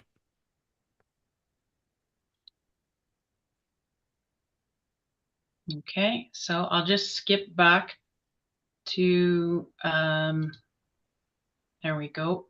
Can you see the overview? Yep, I can. Okay, so this is the tower that we're referring to. Yep. And to move forward to give you the again, overview of this site, further to what Victoria said. Yes, this one is definitely further back from the road, so we meet the setbacks. I'm not aware of again, what this concern might be, but once I speak with Victoria after the meeting, if there's a name or whatnot, I will follow up to find out what concern might be. But Okay. this is the location of this tower. Very good. Thank you. Okay, so I'll ask if there's anyone present who would like to make a submission in support of the application. And not hearing any, I'll also ask, is there anyone who would like to make a submission in opposition to this application? And I believe the speaker that come on there, Peggy Alferez, she lives nearby. I'm wondering, Peggy, if you're still on the line, if you'd like to make a comment or ask questions, now would be the time. Yes, thank you so much. I will be formally opposing this application. And my question, I guess I didn't hear any mention of, you know, nearby other towers that could be used or co-located. And you mentioned, you know, 500 meters to a kilometer. I mean, you know, pretty soon it sounds like every single one of us is going to have one of these towers on our property if it's 500 meters. Like, that's absolutely ridiculous. But as far as I'm aware, there is another tower located in Swinton Park, which is a few farms over. Yep. Okay. Thank you, Peggy. So why can't that? So I'm just curious if that has been explored as an opportunity for co-location, and if the applicant can address that. Yeah, I'll ask Sarah if she'd like to respond. Awesome, thank you. Sarah? Certainly, through you, Mayor. Yes, the radius for these are very small. It's not the same as for example, a Rogers or a Bell wireless tower with significant height and much further coverage. So yes, it is a very small radius that the engineers give us to look for these towers. When we did our looking at the 500 meters, I don't believe that tower came up. I will look into it, but again, if it's shorter than 45 meters, it would not be applicable for us because we would not be able to achieve the coverage. But I will certainly get back to Victoria and Peggy in regards to that. Okay, thank you. Sorry, and can I have a expectation for a timeline on that, as well as what you mean by 45 meters? Do you mean the location of the tower or the height at which it is placed? Sarah? It's the height. Our current tower that's being proposed is 45 meters in height. So for example, if co-location were to happen on a tower at, say, 25 meters because of the other carrier's equipment, it would not be a viable location for us. And I can respond to you as soon as I'll get in touch with Victoria, and I'll do a study. So within the week. All right. And when you say 500 meters, like, you know, how many households are these towers supposed to provide service to? Sarah? Through you, Mayor, these towers can provide service for, I guess, as many households are in the area and want to sign up for the Explore service. It is a matter of a customer demand, and also existing towers in the area that currently have capacity issues. This will help offload in order to provide faster speeds for those that are current customers of Explore. So the actual number, I don't have a physical number, but anybody within a significant radius of the tower. What's a significant radius? Thank you, Sarah. Any further questions, Peggy? Yeah, so what is considered a significant radius, and how many, you know, so you currently don't have an existing customer base that you're proposing would be impacted by this, is what I hear. Sarah? Through you, Mayor, we do have a customer base that is impacted, and Explore can run the numbers, which I can provide, showing exactly how many customers could potentially be added to the network.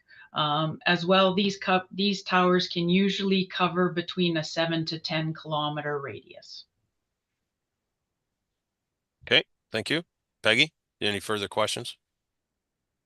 No, how would I get this information from Sarah? Sarah, I believe you had offered to get in touch with Peggy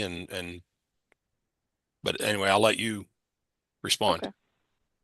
Yes, I guess Peggy, if you were provided this information through the mail out, you would have my contact number and information there. If not, I will, Victoria has my information and you can reach out to Victoria and she can give you my phone number and email. Okay, thank you. Okay, thank you, Peggy. Thank you. Any further questions or discussion from council members? Oh, Martin, go ahead. Yeah, thank you, Brian. Sarah, they just mentioned that tower in Swinton Park. Is that one of your towers? Like Xplornet, or so that you don't ping off another tower, like you don't get different frequencies?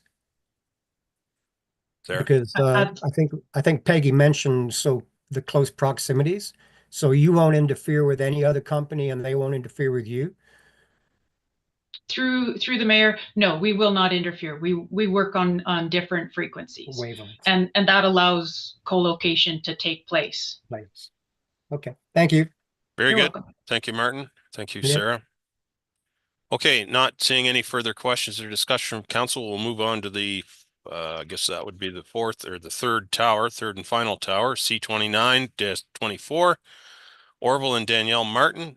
The purpose and effect of the proposal is that Explorer Incorporated has proposed a 45-meter tall light-duty steel lattice-style communication tower and related radio equipment on private property at 223044 Southgate Road 22, Durham, Ontario. The proposed new structure will enhance internet and data coverage and capacity for the surrounding areas. The location of the subject lands is Concession 1, Division 1, Lot 10, and Concession 2, Part Lot 22, Geographic Township of Egremont, Township of Southgate. The civic address is 223044 Southgate Road 22. May I please have confirmation from the clerk that proper notice was given in accordance with the Planning Act? Lindsay, please. Thank you, Mayor Milne, through you. Proper notice was given in accordance with the communications tower policy that we have. Excellent, thank you. And now I'll ask our junior planner, Victoria Mance, to review correspondence received from commenting agents and the public. Please, Victoria. Thank you, Mayor Milne. Comments were received from Grey County staff. Again, they state that telecommunication towers are exempt from municipal zoning bylaw in Section 41 of the Planning Act. They still prefer a minimum 250-meter setback from all residential zones and dwellings when possible, unless necessary to provide adequate service to such areas.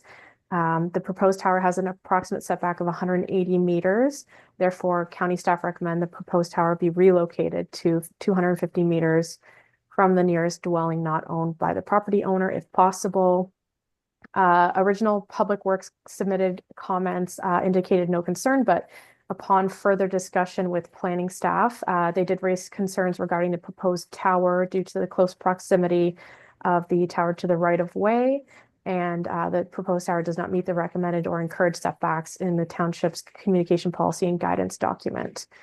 Comments were received as well from Saugeen Valley Conservation Authority, clarify that the proposed tower is not within their approximate screening area and further review or a permit is not required. And no further comments at this time. Thank you, Victoria. Any questions or discussion from council at this time? Barb, go ahead.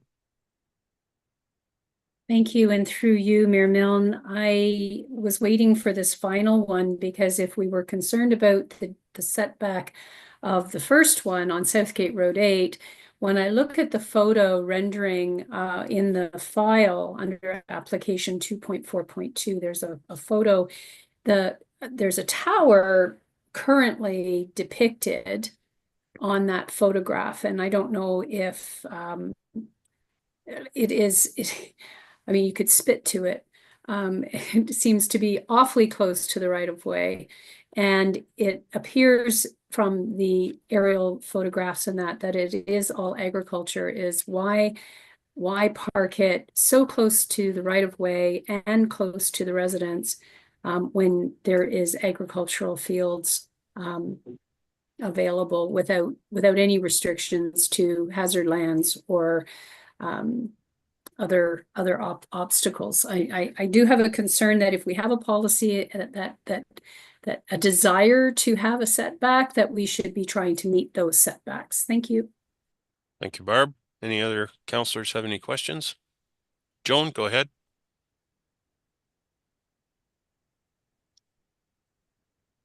I can't unmute. Thank you. Thank you, Mayor Mill. It was the same thing that I thought about. I look at it and I was wondering if the setback is the same or if it's just supposed to be a minimum between each individual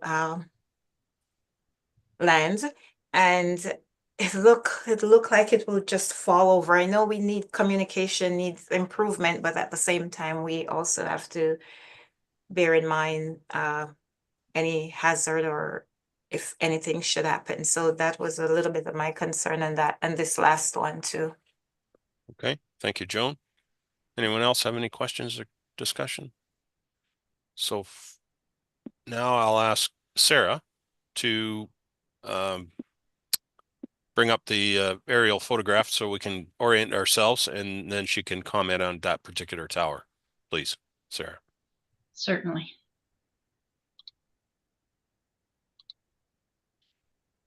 Okay, so just waiting for it to switch here. All right, hopefully you can see that now. Yep. So I guess in regards to setbacks, this is always a challenge, and I get that they're recommended and preferred. Where we work with the landowner and I guess struggle between the conflict between setbacks and agricultural uses. So the goal when we're working with the landowner is obviously to try and tuck it into a corner to stay out of their operating fields. And again, obviously putting it closer to the roads allows us a shorter access on shorter power routes and whatnot. In the case of this property, the east side is an operating business, and he requested that we stay on the west side of the property. Getting closer to the barns, there is a bit of a slope, and there are cattle in that field. So his location was in the farmed area in the corner as you see it.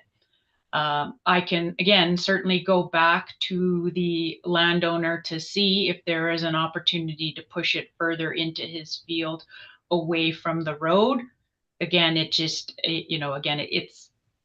we're trying to stay out of the operating area. That's the only a reason for being in that location. Okay, thank you, Sarah. Continuing on with the script, is there anyone present who'd like to make a submission in support of this application? And conversely, is there anyone present who would like to make a submission in opposition to this application? Okay, not hearing either. I'll ask if there are any further questions or discussion from members of council. Barbara, go ahead, please. Thank you. And while I totally respect that we have no governing powers, but our job is to ensure the safety of all, and we need to consider the safety of all those who travel that roadway, including the horse and buggy population, bicycles, pedestrians, cars. Locating a tower that, the likelihood of it falling over is, I'm sure it's built. I'm confident that it's built to stand the test of time, but things happen. And council's job is to make sure that we put policy in place that prevent any hazards. I'm sure that the landowners who offer to host these towers are compensated, and that is fine. But we need to make sure the safety of all who travel our roads. So I really encourage there be an alternative location. Thank you, Barb. Martin? Thank you, Brian. Yeah, I'm going to go along those a little. We don't have much power on this, but being federal, mandate. Ontario Hydro can go in and say, we're going to put these towers on this farm, and they're all over the place. Why can't you not bring that back? It is only a small footprint, and that's something to take back to the owner. But a question that I've just thought about with the two that are really close to the road, I'm pretty sure you said there was some kind of climbing mechanism that will stop people from climbing up. Being close to the road, that is, that could be a possibility. Mainly though, being so close to the road, and we don't have any power eventually, who is liable for anything that happens, the landowner or Xplornet? Thank you, Martin. Any other questions before I ask Sarah to respond? Okay, Sarah, go ahead if you'd like to. Through you, Mayor. Obviously, if anything were to happen with that tower, it would be Xplor's responsibility. And again, these are designed by engineers, so there would obviously be an investigation and looking at the engineering design of the site. But they are designed to, as best they can, crumple on themselves as opposed to tip. Oh.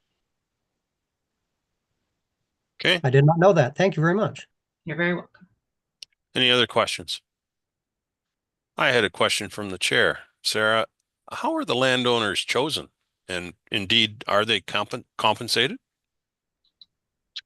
To you, Mayor, the landowners are chosen based on what we call a search ring provided by Xplor's engineering team. So they will look at a map based on their network demands and identify an area for us to go and speak to landowners. Sometimes it's high locations that they're looking for. Sometimes it's just distance from existing tower sites. So they provide us with a radius in which to approach landowners.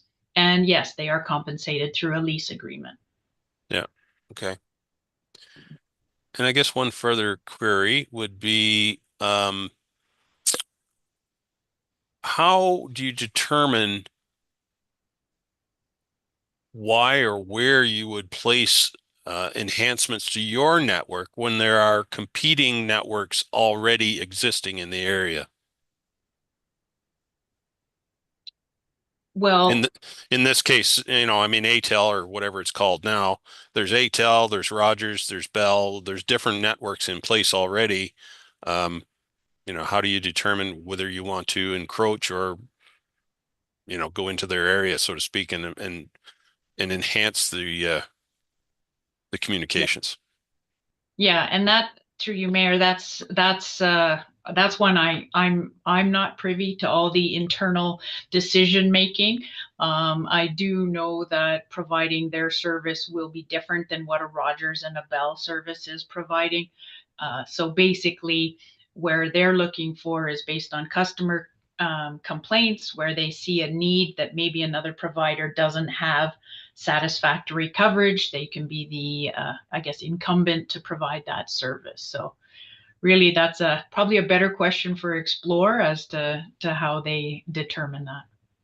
Very good. Well, I was just trying to, in a roundabout way, determine how I could increase the quality of my cell phone reception, because here there is two levels, nil and slim. So anyway, that's another discussion for another day. Yeah, and that's a Rogers and a Bell. I can't. I know. I wish I could. I may be back here on behalf of them someday. All right. Well, I'm okay with that too. Okay. All right. Any final questions or discussion? Barb, go ahead, please. To that point, without being in a conflict of interest myself, or very selfish, is this just for internet communications? Through the mayor, yeah. This is not cellular service such as a Bell or a Rogers cell phone. Thank you.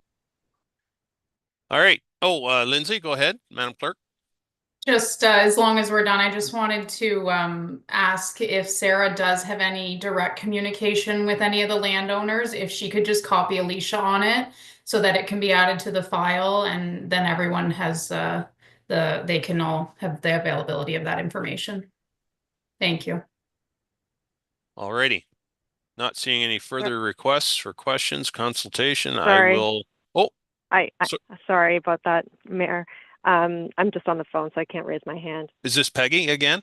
Yeah, yes, it is, Okay, Mayor. sorry.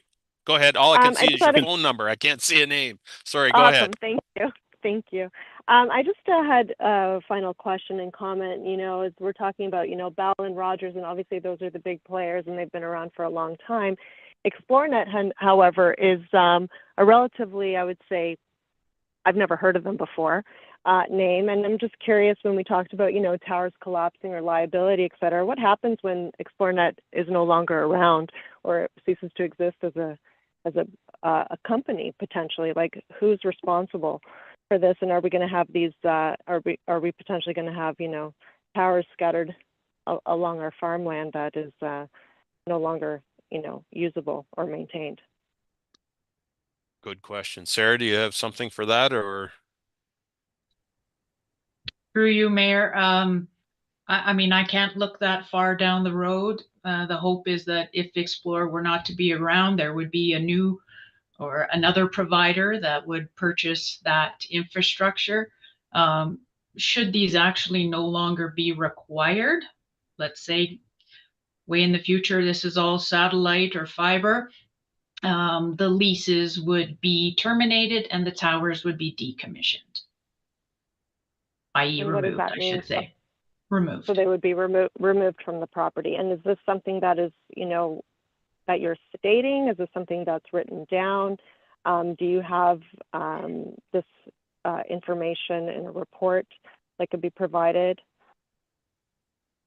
I can look to see what I can provide from the lease agreement without breaching any contractual rights, but it is an agreement with our landowner that they will be removed.